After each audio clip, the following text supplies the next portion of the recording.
DSWD target na magkaroon ng 130,000 na benepisyaryo ang Tarabasa program kasabay ng pagpapatatag ng ugnayan sa mga LGU.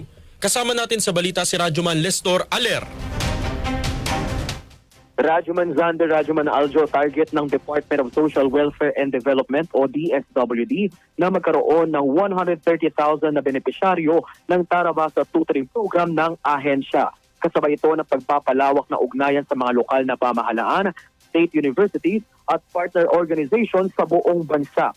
Ayon kay DSWD Undersecretary Edo Punay na siya ring National Program Director ng TBTP, kasalukuyan na silang nakikipag-ugnayan sa mga local chief executives upang mas mapalawak ang programa at mapatatag ang mas makabuluhang partnership sa buong bansa.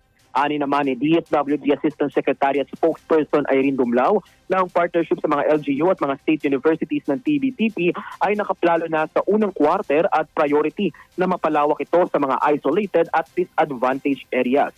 Kaugnay nito, pumirma ng Memorandum of Agreement ang DSWD sa pamamagitan ng National Program Management Office, Calacas City LGU at Calacas City Global College kung saan mahigit 300 na benepisyaryo ang maaaring makilahok sa pilot implementation ng programa sa nabanggit na lungsod.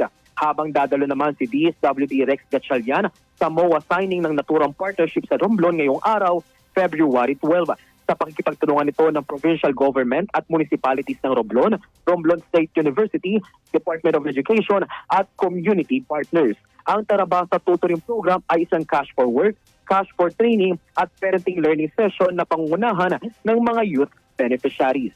Kasama mo sa DZXL RMN Manila, Radyoman Lestor Aler, Tatak RMN.